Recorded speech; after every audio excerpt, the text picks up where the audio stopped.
ত্রয়োদশ জাতীয় সংসদের সাধারণ নির্বাচনে শপথ গ্রহণের দিনেই মতানৈক্যের দৃষ্টান্ত রেখেছে রাজনৈতিক দলগুলো।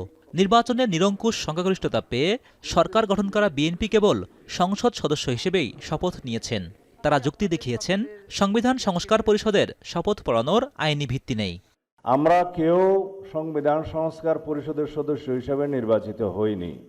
অপরদিকে জামায়াত ও এনসিপির সদস্যরা পর্যায়ক্রমে সংসদ সদস্য হিসেবে শপথ নেয়ার পর সংবিধান সংশোধন পরিষদের সদস্য হিসেবেও শপথ নেন। ভিন্ন মতের ভিন্ন পথ হয়তো অবধারিতই ছিল, তবে শুরুর দিনেই এমন টানাপোড়েন নবগঠিত সংসদকে কতটা কার্যকর করবে সেই প্রশ্ন ভাবাচ্ছে রাজনীতি বিশ্লেষকদের। যে সংসদ গঠিত হতে যাচ্ছে সেই সংসদের প্রথমেই যদি এটি দুই পক্ষ অনড় থাকে, তাহলে তো সংসদ কার্যকর হতে পারবে না। সেটি দুই পক্ষকেই ভাবতে হবে যে যারা সংখ্যাগরিষ্ঠ আসন পেয়েছেন তারা রাষ্ট্র পরিচালনার দায়িত্ব পেয়েছেন। সংসদ পরিচালনার দায়িত্বটি কিন্তু সরকারি দল, বিরোধী দল, স্বতন্ত্র সদস্য সবাইকে মিলেই। ৯১ পরবর্তী সময়ে দেশে যারাই বিরোধী দলে গিয়েছেন তারা সংসদের চেয়ে রাজপথেই সক্রিয় থেকেছেন বেশি।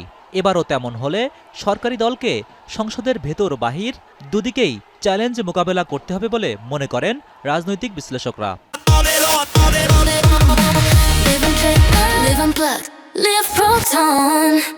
এখন পর্যন্ত মনোভাবে দেখা যাচ্ছে যে সমভাবে তারা রাজপথকেও এবং সোশ্যাল মিডিয়াকে তারা নানানভাবে এনগেজড থাকবে সেই সব জায়গায়। তো এই সোশ্যাল মিডিয়া এবং রাজপথে এনগেজড থাকার মধ্য দিয়ে সংসদের বিভিন্ন বিষয় সংসদের বাইরে যেতে পারে, এই আশঙ্কা থেকেই যায়। বিএনপি যেহেতু একটি বড় জয় নিয়ে এসেছে, ফলে বিরোধী দল সারাক্ষণ, এবং বিরোধী দলে যেহেতু বিভিন্ন ধরনের বিভিন্ন মতাদর্শের মানুষ আছে, সারাক্ষণই সরকার দলের উপরে এক ধরনের চাপ তৈরি করবে। এদিকে বিরোধী দলের ছায়া মন্ত্রিসভা গঠনের মতো উদ্যোগকে ইতিবাচক হিসেবে দেখছেন বিশেষজ্ঞরা। তবে এ উদ্যোগ যদি শুধুই বিরোধিতার জন্য হয়, তবে জুলাই সনদ সহ সংস্কারের প্রতিশ্রুতি বাস্তবায়নে সরকার ও বিরোধী দলের দূরত্ব আরও বাড়বে বলে মনে করেন তারা। নির্ভর করছে নবগঠিত মন্ত্রিসভা আসলে কতটুকু কার্যকর ভূমিকায় থাকবে। যদি খুবই যৌক্তিক জায়গায় থাকে, জনগণ তো আসলে তাদেরকে ম্যান্ডেট দিয়ে এনেছে, ফলে জনগণের পক্ষে যদি কাজ করে, জনগণের কল্যাণে যদি কাজ করে, দেশের কল্যাণে যদি কাজ করে, তখন আসলে কোনো কিছুই আর তাদের কাছে ধোপে টিকবে না। গণ অভ্যুত্থান পরবর্তী সময়ে ফের গণতান্ত্রিক অভিযাত্রা ব্যাহত হলে দেশের মানুষ রাজনীতিবিদদের ওপর ভরসা হারাবে বলে শঙ্কা রাজনৈতিক বিশ্লেষকদের।